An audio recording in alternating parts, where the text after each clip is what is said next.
Kita pilih Rom sebab masa 2018 pergi dengan Ipan. Masa tu memang pergi nak jalan je. Ada satu point tu Ipan cakap, takkan jejak lagi kaki dekat sini sampailah dapat perform. Jangan datang semata-mata nak berjalan je sebab kan macam alang-alang kan. Daripada Malaysia, message Alina Murang sebab last time dia ada post yang dia ada buat performance dekat Rome. So, kita tanya dia, Alina boleh tak bagi kontak dekat Rome lah. Lepas tu dia bagi kontak nama Jacelyn. Lepas tu aku WhatsApp Jacelyn, aku tanya boleh tak kalau kita nak arrange satu bentuk performance dekat sana. Dan dia pun on, kita pun okey lah. Cuma belum confirm lagi masa tu. Masa dah dekat Athens baru dapat confirmation. Perasaan masa aku dapat tahu perform dekat Rome tu memang tak disangkal keterujaannya lah. Memang look forward untuk perform. Rasa dia sebenarnya dream come true. Orang kata bila baling duit shilling dekat Fontana di Trevi, kita akan dipanggil jadi tetamu semula. Menjadi macam wish upon the well tu memang berkesan lah.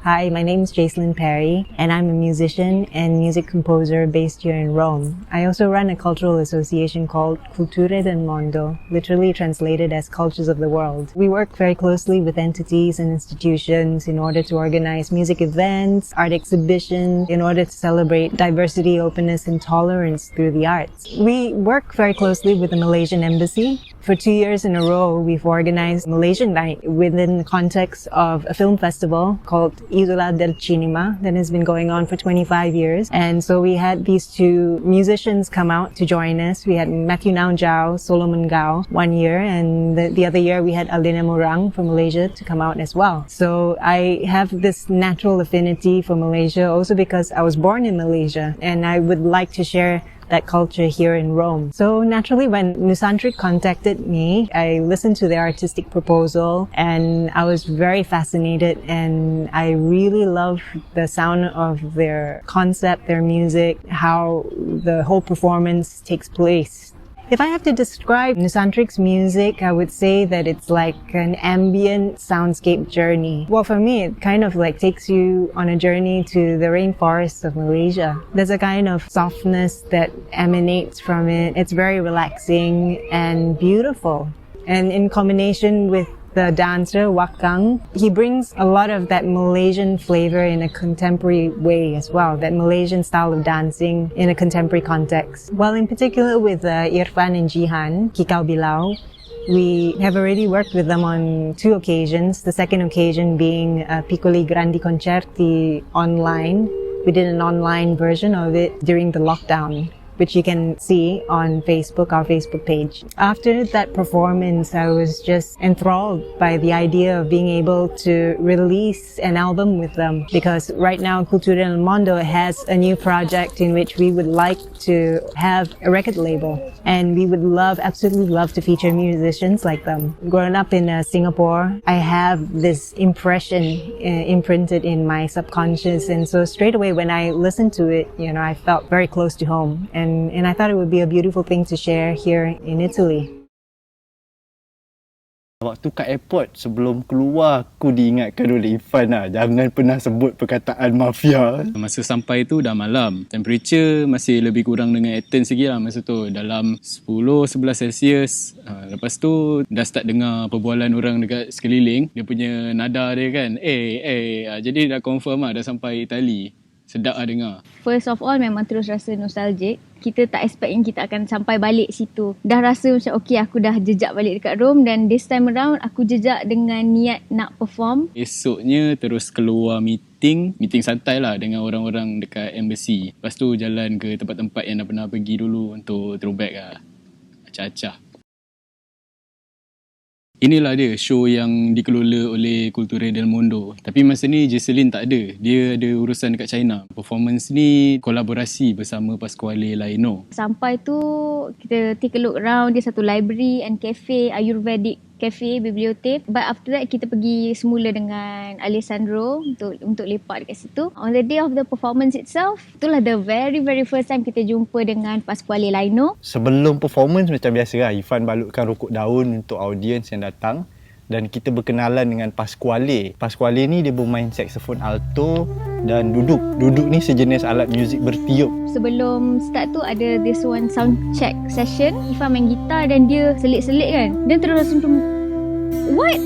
gila kau boleh ikut sebab selalunya orang ambil masa lah untuk main sekali, untuk jam sekali, tapi dia memang terus macam right on cue lah. Aku rasakan best sebab dapat collaborate tanpa ada praktis yang formal. Just sound check and we are ready to perform. Tapi hari performance tu sebenarnya petang tu hujan. Sebenarnya ada rasa gusar sikit lah. Takut orang tak datang. I mean, ni first performance dekat Rome. Lepas tu kalau tak ada orang datang macam malu gila dengan Alessandro dengan Jacelyn. Diorang dah arrangekan this whole performance. Dan masa performance tu ramai juga. Guest pun datang kuat lewat. Waktu awal tu macam biasa. Sebelum aku menari, aku bagi signal bunyi burung. Set pertama, aku rasa seolah-olah menari dan menghubungkan gabungan bunyi yang dihasilkan oleh pemuzik handal Kicau-Bilau dengan Pasquale. Sebab Pasquale ni komposer. Jadi aku cari tune kebersamaan atau keselarian dalam gabungan alunan muzik yang dimainkan. So ruang untuk aku menari juga terhad waktu tu. Dan aku rasa aku berjaya menari dengan gerakan tarian yang minimal. So aku sangat enjoy sampaikan ada seorang lelaki yang belajar cara pergerakan tangan tu. So dia dapat rasakan yang ianya seolah-olah macam satu exercise yang bagus untuk lengan dengan bahu lah. Masa perform tu sampai rasa macam tengah dengar soundtrack Disney. Show tu pun dia dihadiri oleh Zebin dari embassy kita. Seronok lah tengok ada wakil dari embassy datang support.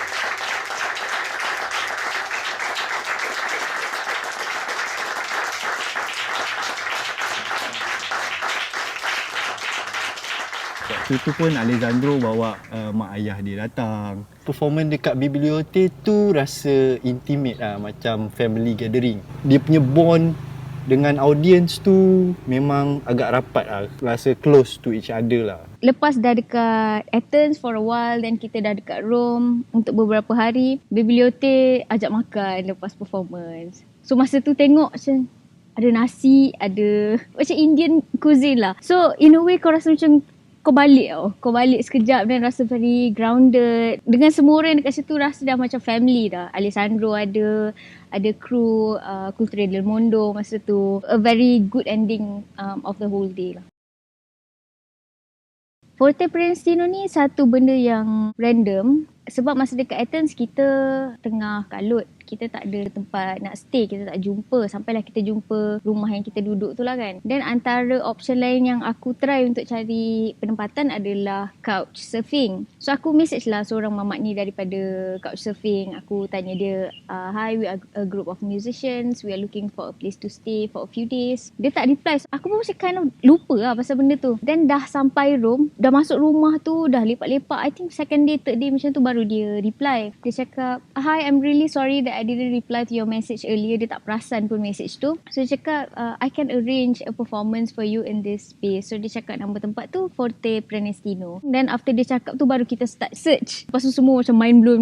Macam baru nak pergi space punk yang betul-betul pusat dia kan. Masa hari performance tu pun dia datang ambil dekat rumah. Kita pun just tinggal masuk kereta sampai. Okay, yang ni power lah. Dia sebuah kubu perang yang dibina sekitar tahun 1880 dan tak pernah digunakan langsung lah dalam peperangan. Pada 1 Mei 1986, hari buruh, kubu ni dia ditawan oleh anak-anak punk yang squatting dekat Rome. Sampailah hari ni. Kat situ semuanya self-manage. Kalau dapat buat benda macam ni kat Malaysia, best lah. Kalau diorang tak squat, tempat tu dia cuma jadi tempat buang sampah.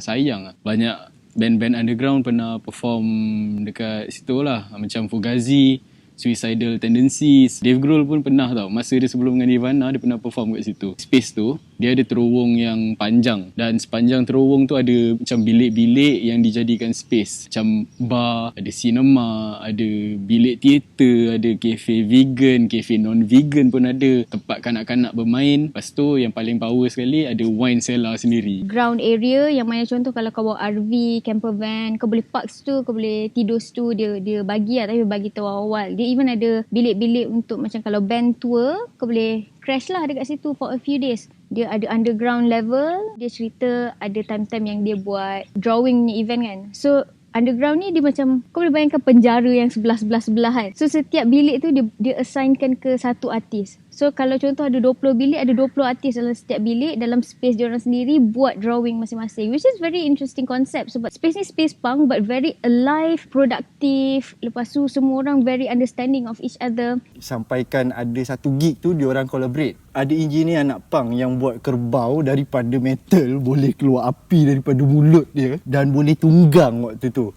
Sempatlah makan dekat kafe vegan dia. Alas meja dia tu pun sendiri satu propaganda how to delete your Facebook kan. So very interesting lah. Performance tu diadakan kat dalam sebuah bar. Masa kita masuk tu belum start ramai. Once kita start, orang dah flooding in. Audience dia very engaging. Kita tengah main, there's one person dia ambil satu botol, I think botol beer kot. Kita main macam biasa lah, macam kita main kan. Dia sambil ketuk botol lah, macam jamming sekali dengan kita. Rasa macam nak suruh semua orang ambil botol, ketuk ramai-ramai. So dia macam jadi interactive performance. So performance yang menarik malam tu dengan crowd daripada underground scene, sampaikan kicau-bilau mainkan muzik dengan tempo yang agak dinamik, bersesuaian dengan tempat dan audiens waktu tu.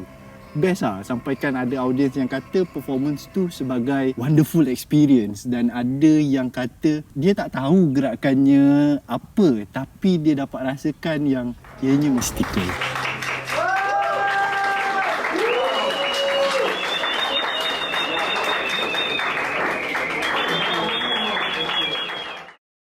Performance dekat embassy dia sempena dengan event digital diplomasi. Event yang semacam conference, forum, talk. Dia dihadiri oleh diplomat dan orang-orang yang penting lah berkait rapat dengan embassy. So Nusantrik buat persembahan sewaktu majlis makan damai selepas talk tersebut lah. Ada pameran fotografi daripada seorang jurugambar ni. Dia buat residency I think dekat USM sebelum dia balik ke Itali. Dia memang warga Itali lah. Performance by kicau-bilau dengan wakang. Lepas tu ada pameran fotografi gambar-gambar Malaysia pun benda semualah dekat event tu. So tu pun satu benda yang best. Mainly sebab dia ada hidangan makanan Malaysia, ada sate pun dah semua. So kau rasa macam at home. Lepas tu semua orang pun, almost everyone bercakap dalam bahasa Melayu lah, stuff tu. So best lah. Itu merupakan hari last jugalah keberadaan di Rom. Sebelum berangkat untuk tour lah, dah mohon siap-siap permit untuk buat street performance. Dia dengan bantuan Alessandro. Masa tu aku ada lah juga search kat Reddit. Jumpalah orang bagi form tu untuk diisi. Cuma tak faham. Dia tulis dalam Italian. Nasib baik ada Alessandro. Dia translatekan satu persatu. Dia explain apa yang kena buat. Dia dah bagi tahu step. Semuanya kita buat lah. Dan basically dah di-approve. Jadi masa sampai Rome, Alessandro terus bawa kita orang ke municipal police untuk sahkan semua tu dan print lah terus dokumen-dokumen tu. Diorang approve dan suruh pilih spot. Jadi kita orang pilih satu jalan yang sangat berhampiran dengan Colosseum. Aku ni didaftarkan sebagai ballerina ataupun penari. Irfan dan Jihan didaftarkan sebagai musician. Proses pendaftaran tu dibantu oleh Alessandro. Siap kayuh basikal dari balai polis tu untuk photostate-kan kita punya pasport. Sebab waktu tu terkejar-kejar. Office dah nak tutup.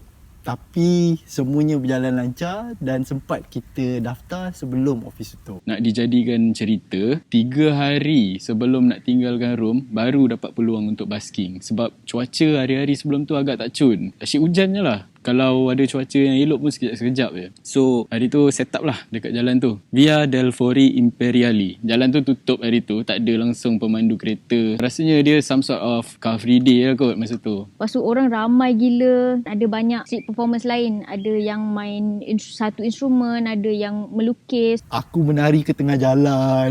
Sebab waktu tu memang jalan ditutup. So, khas untuk pejalan kaki menuju ke Colosseum. Set pertama tu ramai yang tepuk tangan. Oh, best.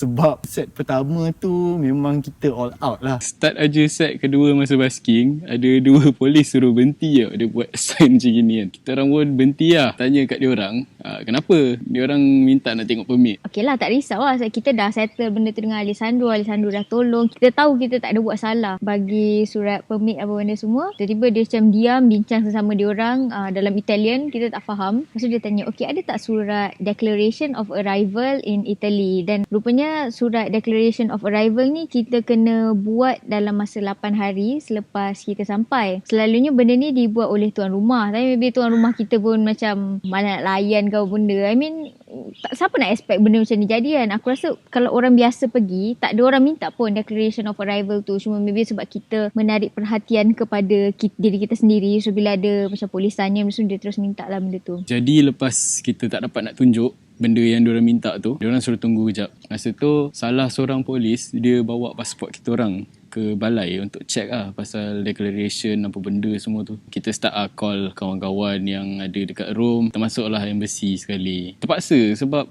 polis 2 ekor tu memang tak reti cakap English langsung. Dia dah datang balik, tiba-tiba dia cakap okay, kita tak ada dalam sistem. Tu yang start dia kata okay, kemas semua barang, ikut kami ke balai. Balai cerita pada. Okay, ni seumur hidup aku, this was the very first time aku kena angkut naik kereta polis. Sampai dekat balai, diorang suruh isi form. Tak kisah lah pasal semua ni sebab sebenarnya excited. Lepas tu curious lah nak tahu benda ni end up macam mana. Cuma piss off sikit lah sebab bila tengok cuaca tu cantik kan. Tapi tak dapat nak basking. Rasa macam sia-sia. Tenung je luar tingkap. Masa tu banyak juga lah berhubung dengan Alessandro dan Zebin dari embassy. Diorang pun terus tuju ke balai sebab nak tengok kita lah apa yang dah jadi. Tak lama lepas tu ada officer datang. Dia suruh stop isi form. Dia cakap, you are free to go. Hai, okay. Dia cakap dah registered dalam sistem. Semuanya alright dan dia kata dia akan hantar balik ke tempat yang dia ambil kita orang tadi. Dia suruh tunggu 2 minit. Kita orang dah start bersorak kemenangan. Tunggu 2 minit jadi 20 minit. Tiba-tiba dia minta balik pasport. Hai, duduk balik. Memang no clue lah apa yang jadi sebab diorang langsung tak explain. Diorang borak sama diorang tapi dalam bahasa Italian. Kau kena tahan polis dekat tempat orang yang mana polis-polis dia pun tak bercakap bahasa yang kau faham. Kau nak converse dengan dia, dia faham lain. Dia cakap benda lain, kau pun faham lain. So macam dah kalut gila lah. Masa tu Alessandro dah sampai tapi dia tak dibenarkan masuk. Bila Zebin pun sampai, baru dapat masuk. Tak tahulah, mungkin diorang nak tunggu ada embassy sekali ke apa. Masa diorang masuk, memang rasa happy lah. Rasa macam okay, ni dah boleh lepas lah ni. Tapi tak. Alessandro cakap mula-mula alright. Lepas tu rupanya ada mistake. Ni rasa pelik lah. Polis kata presence kita orang tak ada dalam sistem. Even sejak daripada Athens lagi tak didaftarkan. Okay, ini pelik. Polis terus escort Alessandro dengan Zebin untuk keluar sebab diorang tak boleh ada kat dalam bilik tu. Semua terduduk balik lah. Tak dapat keluar tu aku macam dah tak apa lah ni. Kita tak boleh nak sambung balik kan. Start daripada situ dah aware lah. Ini akan jadi proses yang sangat panjang. Lepas tu tak cukup dengan tu, makin murung bila tengok data internet habis. Semua call dah gunakan data tu tau. Balai tu pula tak ada wifi. Lebih kurang sejam lepas tu, kita orang dipanggil masuk untuk scan cap jari, tapak tangan, dia ambil gambar muka. Tapi bukan mugshot Masa tu dia nak check dengan immigration lah kalau ada rekod jenayah kan. Okay lah, masa ni kita orang fikir, semua ni necessary ke? Ke diorang buat benda ni sebab nak bagi nampak macam ada point sebab memandangkan dah sampai melibatkan embassy. Kalau diorang lepaskan macam tu je kan nampak macam fishy kan. Mungkin lah. Mana taknya lepas kehadiran wakil embassy, cara diorang communicate dengan kita pun dah start berubah tau. Dia macam sopan. Yang paling lawaknya 2 ekor officer yang mula-mula tangkap kita tu hilang, missing in action. Aku rasa complication tu sebab aku pun dah inform dekat embassy yang kita kena tahan dia semua. And embassy pun sebenarnya masa kita bagi tahu yang kita nak buat street performance, they were very supportive. Diorang siap nak letak banner pasal embassy apa benda semua lagi masa kita buat street performance juga. Naturally of course lah aku rasa macam aku compel untuk beritahu diorang yang okay, ada something yang jadi dekat kita. I think you guys have to know about this. Lepas proses tu, kita duduk kejap dalam beberapa minit. Ada officer datang. Dia tanya nak makan ke tak. Mestilah nak. So waktu tu aku kesejukan tau. Lapar jugalah kan. Menggigil. Masa tu keluar pagi, kita skip sarapan. Sebab excited nak basking. So lepas tu, dia bawa kita masuk ke satu bilik yang penuh dengan vending machine. Ada makanan-makanan. Dia cakap, okay, pilih je apa yang kita nak makan. Tengok-tengok ada sandwich kebab.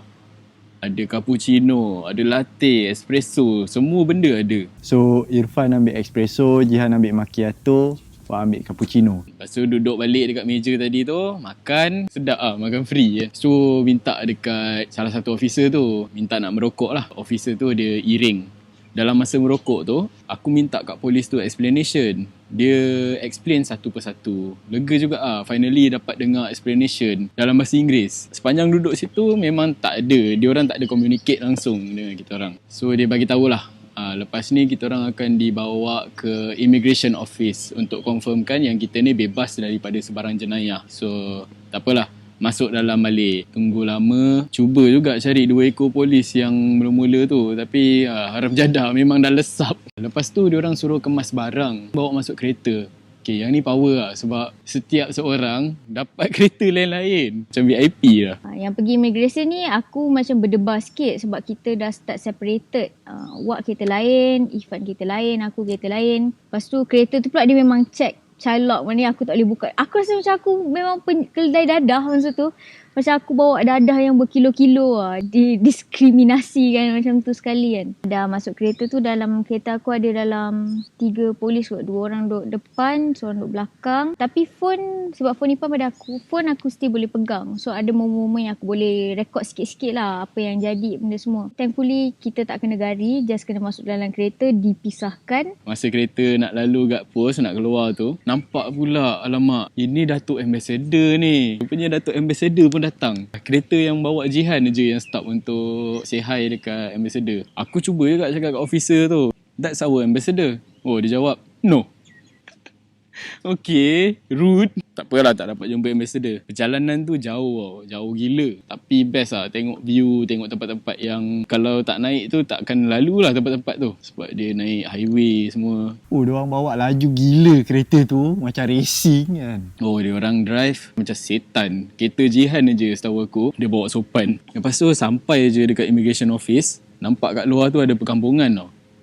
Bukan perkemahan. So masa tu rasa macam, creepy gila tempat ni, apa hal? Dan sedikit ironik lah sebab immigration office kat luar tu terus ada immigrant camping.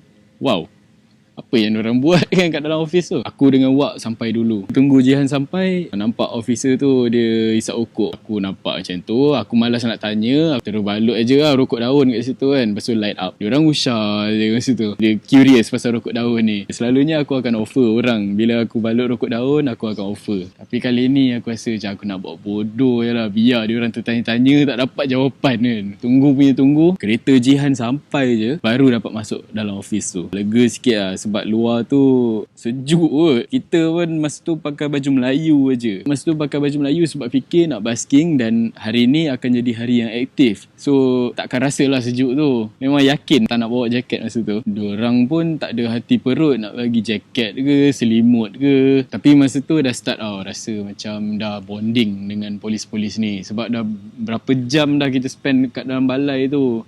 Kita rasa macam dah berkawan lah dengan polis-polis ni. Tiba-tiba kat dalam tu, dia suruh masuk dalam satu bilik besar ni. Pap, dia tutup pintu. Rasa macam trust tu hilang terus. Dalam bilik besar tu, aku dengan Wak je. Jihan perempuan, jadi dia kena separate. Ada bilik perempuan kat seberang tu. Bila Wak dengan Ipan dalam satu sel sesama dia orang, aku sorang-sorang, aku dah macam kena tidur sini ke? Sebab ni dah macam dah nak maghrib. Kalau kena tidur sini macam barai lah. Aku tak prepare benda nak kena bermalam dekat tempat yang kita tak expect kan. Nak buat lagi pening kepala, data dah habis. So once dekat immigration tu memang aku tak dapat nak contact Alessandro ke, tak dapat nak contact Zebin, embassy semua memang lost contact. Dalam tu dengan tak ada internetnya, phone aku pun pada Jihan. Aku tak tahu nak buat apa. Tengok dinding je lah. Aduh, dinding tu pula ada conteng-conteng yang jenis garis-garis kira hari. Ni tempat apa? Dah lah senja ni. Kena bermalam ke kat sini? Oh damn. Perlu ke buat macam gini kan? Kenapa kena masukkan dalam bilik macam gini? Lepas tu immigration officer dia siap macam dia jenguk dari luar. Padahal boleh je, at least kau masuk explain ke, atau just borak lah dengan kita, bagi suasana light sikit. Tak payahlah suruh duduk kat bilik tu. Kat luar tu ada kerusi-kerusi, kita boleh lepak duduk kat kerusi tu. Aku dengan Wak, buat tenang je lah kan. Tak perlu nak resist sebab tahu lah benda ni akan settle. Beberapa minit lepas tu, diorang buka pintu dan minta sign kertas apa benda entah. Nak tanya kat diorang pun dah malas lah. Memang kira nak sign, nak belah daripada sini kan. Kita kat tepi tu dia kata, okay, kau kena sign borang ni lah, borang pelepasan ni kan. Tapi kau kena denda €100. Dia kata, Sebab apa 100 euro? Sebab kita tak declare arrival dekat balai polis tu. Kena 100 euro setiap seorang. Turun tu memang dia bagi tahu yang your friends from the embassy is here, is downstairs, so boleh jumpa dia orang. Terus peluk semua orang yang datang. Tapi memang keluar memang aku terus peluk semua orang. Memang aku rasa dah tak boleh nak explain dia punya rasa lega, nampak familiar face after such a long day lah hari tu. Siap ada wakil dari Ministry of Foreign Affairs Italy, Jojo. Seorang lagi delegate dari Taiwan Embassy. Jojo dia minta maaf sebab dapat experience yang macam ni kat Italy kan. So semua orang memang minta maaf lah atas apa yang berlaku dekat kita waktu tu. Sebenarnya enjoy je experience macam ni, kelakar ke. Kalau tak dapat experience macam ni tak best lah kan. Diorang kata diorang pun tak aware dengan law yang mengatakan kita kena declare dekat balai polis ni. Dia tak masuk akal lah. Jadi diorang cakap benda ni mungkin akan ada lanjutan untuk ketengahkan benda ni ke parlimen or something lah. Datuk Ambassador siap bagi duit taksi lagi.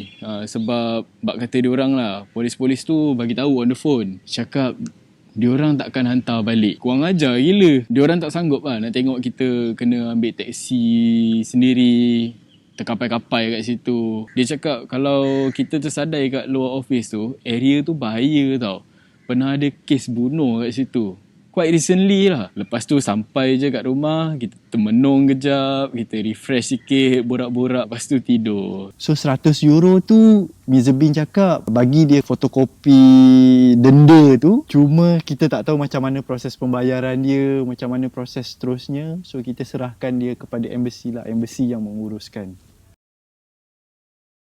Selain collab dengan Pasquale Laino, masa yang show pertama kat Bibliothè tu, sempat juga ada satu jam session. Sesi tu dibuat dekat rumah Alessandro dengan Jacelyn. Masa tu lah first time jumpa Jacelyn. Masa tu Jacelyn main sape, Alessandro main kalimba. So aku main yang flute bunyi burung tu.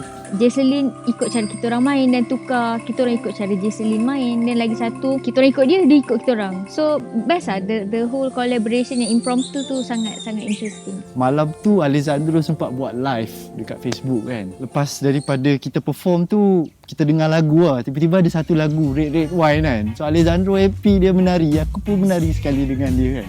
Red wine kan. Kita macam bilas balik semua kecelakaan yang dialami dengan polis. Malam tu happy lah. Baik sangat Alessandro ni. Sampaikan dia sanggup bawa bateri kereta daripada atas rumah turun ke bawah, pasang dekat jeep dia untuk semata-mata hantar kita balik ke rumah. Gitar yang dipakai tu gitar Jacelyn, Baby Taylor. So far semua performance sepanjang Nusantrik ni memang banyak pakai baby gitar lah. Tak pernah lagi pakai gitar yang saiz biasa lagi. Dia bagi pinjam tu sampai habis lah, sampai nak gerak dari room. In fact dia siap offer lagi untuk pakai dulu gitar tu untuk trip-trip seterusnya. Dia cakap nanti bila dah balik ke Rome semula, baru pulang balik. Ataupun mungkin dia akan jumpa di UK ke. Dia yakin lah yang akan jumpa nanti. Tapi kita orang tak berani nak ambil itulah offer tu sebab takut tak ada peluang untuk ke Rome semula. Ataupun kalau ada apa-apa jadi tak dapat nak ke UK ke. Mestilah kena tengok tempat-tempat wajib macam Colosseum, Roman Forum, Palatine Hill. Ketibaan dekat Rome tu memang dah plan lah untuk sempat berjumpa dengan first Sunday of the month. Benda ni Jihan discover masa kita orang berdua first sampai Rome. First Sunday of the month adalah hari yang mana museum-museum dan banyak lagi tempat yang kalau nak masuk tu dia daripada fee mahal jadi free. Church banyak gila kan. Lepas tu dalam church banyak sculpture, banyak painting. Ni semua painting-painting atau sculpture yang kau belajar kalau kau ambil degree fine arts ataupun study fine arts. So to see that macam depan mata, satu experience yang tak boleh lepas lah. Sometimes kita jalan tu kita tak tahu pun tu church apa pun dia semua kan. Kita just ada church, masuk je lah, masuk tengok. Banyak art yang best lah yang kita discover kat sana. Crash event fashion show. Itu random. Nak jumpa Alessandro dekat Bibliothè. Ke Bibliothè tu kita nampak satu poster. Poster tu kita nampak, apa ni? Event art ke? Apa ke kan? Lepas tu ada seorang Minah tengok-tengok juga. So kita approach dia cakap, apa event ni kan? Dia kata ada event fashion show dekat atas. Oh okay. Lepas tu dia ajak kita naik atas. Event tu best. Dia auction barang-barang luxury brand yang terpakai. Tapi yang paling penting sekali, dia serve makan minum free. Sempat juga sembang dengan orang, network sikit-sikit. Lepas tu kita promote upcoming show. Masa tu sebelum Bibliothè lah. Sempat ada satu hari tu kita pergi museum, ada installation dia sangat menarik. Satu hari tu kita boleh belajar pasal Itali. Itu best lah aku rasa kan. Semua orang tahu penempatan dekat Rom memang mahal. Okay, so sebenarnya dekat Athens ada runsing sekejap tau. Runsing lah pasal penempatan ni. Tapi tak sempat nak runsing lama sebab lepas tu je terus settle. Masa tu kita inform dekat embassy pasal kehadiran dengan cerita sekali lah apa agenda Nusantrik. Pada masa yang sama tanya dekat diorang kalau diorang tahu ada penempatan yang murah. Jadi diorang pun bagi kontak dekat seorang tuan rumah ni. Yang kita orang dapat ni berharga €400 untuk 2 minggu, which is not bad considering dia last minute. Lepas tu dia besar, dia ada dapur dan dia besar, awak ada bilik sendiri, kita orang ada bilik sendiri. Macam bawah rumah terus ada 24 jam punya supermarket. Dekat dengan metro station juga. So kalau kita nak ke mana-mana pun tak susah. So rumah tu berbaloi. Daripada bilik ke bilik tu ada satu balcony yang connect bilik. Tiap malam akan lepak kat situ lah. Kita menyesuaikan diri dekat balcony di mana aku dengan Ifan buka baju, try untuk meditate, cuba untuk bernafas. Tu dipanggil sebagai satu workshop. Workshop ni dia untuk menghadapi winter yang bakal menjelma very soon. Waktu banjir tu malam tu borak dekat balcony. Waktu tu Ifan basuh baju. So dia lupa nak connectkan hose dengan betul lah. So air tu melempar. Pintu dia kembang bawah dia. So dia ketat sikit nak buka tutup. Rupanya sink tepi bilik aku tu pun sumbat. So air dia mengalir keluar. Dah lepas banjir tu kita report lah ke tuan rumah. Dia cakap tak apa. Dia pun tak tahu lagi apa masalah-masalah yang ada dekat rumah tu. Dia pun baru beli dan dia nak renovate. So kita orang ni jadi macam bahan eksperimen lah. Tapi tak apa, worth it. Sebab memang selesa duduk rumah tu. Yang bestnya, tempat tinggal tu dia berada dekat kota yang bernama Forte. Kita jalan-jalan lah ronda-ronda area tu. Pas sampailah kita terjumpa dengan Aqueduct Park. Dapat tengok sisa-sisa aqueduct yang diguna pada tahun 52 Masihi. Aqueduct ni dia sistem perpaipan lah. Tapi carilah sendiri dekat Google, banyak lah benda ni. Kita orang bukan Discovery Channel nak cerita pasal aqueduct kan. Air di sekitar room tu kita boleh minum terus daripada paip. Jalanlah kat mana-mana pun jumpa je paip dekat situ, terus minum. Makan minum memang masak kat rumah, makan bersama. Untuk orang yang risau tak makan nasi, beras banyak gila jual kat sana, cari je lah. Tak rindu sangat lah kot beras masa kat sana. Dan pasta pun murah. Dan kita still menerapkan mission yang kita tak makan luar, tapi kita still nak explore local punya ingredient lah. Apa yang dia ada, macam local pasta, homemade pasta. Ada 2 kali lepak rumah Alessandro dan Jacelyn. Makan masakan dia lah. Masakan Alessandro. Sedap. First kali aku ingat makan pasta dengan fish sauce yang dia make from scratch. Dia buat sauce tu sendiri. Yang kali kedua pula makan gnocchi. Dekat Rom ni kita dah start pelik sebab rasa macam duit tak bergerak sangat. So cubalah buat kira-kira anggaran belanja untuk makan setiap hari macam mana sepanjang trip ni. Rupanya bila dah kira, total dia dalam 50 sen je. 50 sen euro lah. 50 sen sehari untuk 3 orang makan. Okay? Kalau tak ada funding, dah dapat makan macam ni, makan sedap, tempat tinggal selesa. Kau bayangkan kalau ada funding. Heaven. Kalau siapa-siapa nak pergi Rom, tolonglah cari rumah secepat mungkin. Jangan cari macam sebulan sebelum gerak ke apa. Sebab memang susah nak cari accommodation kalau last minute kat sana. Kita seeloknya inform embassy bila hadir di sesebuah negara supaya kalau ada apa-apa jadi, diorang boleh assist apa yang patut. Masa kat Athens tak ada embassy kita, jadi kena inform ke embassy yang terdekat lah, dekat Bukares, Romania. Daripada situ juga dapat berkenalan dengan Malaysian lain yang duduk kat Athens. Tu dia punya pros lah bila kita contact embassy ni. Kalau ada luck, mungkin diorang akan jemput untuk buat show macam yang kita dapat. Dan ada beberapa benda yang kita buat dengan diorang. Antaranya macam itulah event digital diplomacy, tapi event ni on second last day kita dekat Rome. Sebelum tu kita ada duduk dekat situ, kita ada bincang pasal tour ni, pasal Malaysian lain yang pernah datang Rome yang diorang pernah attend. Ada juga Datuk Malik Melvin bawa kita pergi ke restoran makanan Malaysia, Thailand dengan Indonesia. The biggest help is pasal kita kena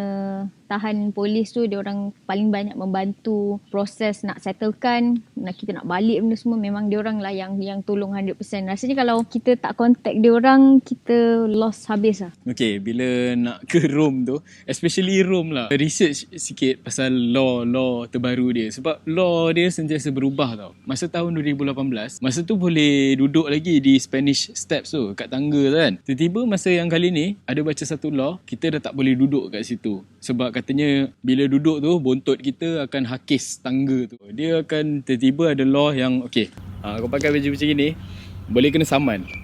Kau tak boleh tunjuk dada kau.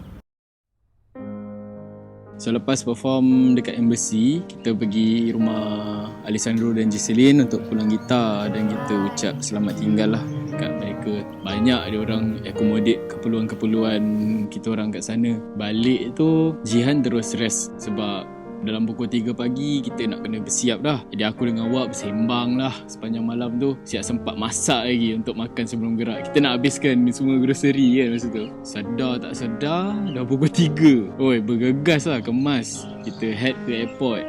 Sebenarnya berat hati juga nak gerak. Tapi itulah, Budapest dengan London dah memanggil lah. Last kali kita naik train nak ke airport kan. Tu yang aku dengar balik dia punya announcement Uscita Lato Destro tu, yang memang macam aku tak tahu bila next time aku akan dengar balik benda ni. Kita tak tahu bila kita boleh pergi sana balik kan. So rasa sebab masa nak gerak tu memang quite mendalam juga the fact that kita dapat jumpa dengan dua orang ni lah, Jacelyn dengan Alessandro. And even sampai sekarang relationship kita dengan Jacelyn dengan Alessandro still sangat baik. Kita masih berhubung, masih buat collaboration walaupun dari jauh. Rasa dia hiba sebab kita banyak jumpa orang-orang yang baik. Yalah, adalah perkara-perkara palat yang terjadi kepada kita di Rome. Dan orang-orang ni sangat membantu. Wow, kita kena tinggalkan Rome lah kan. Nak gerak tu berat hati lah. Tapi we have to go lah.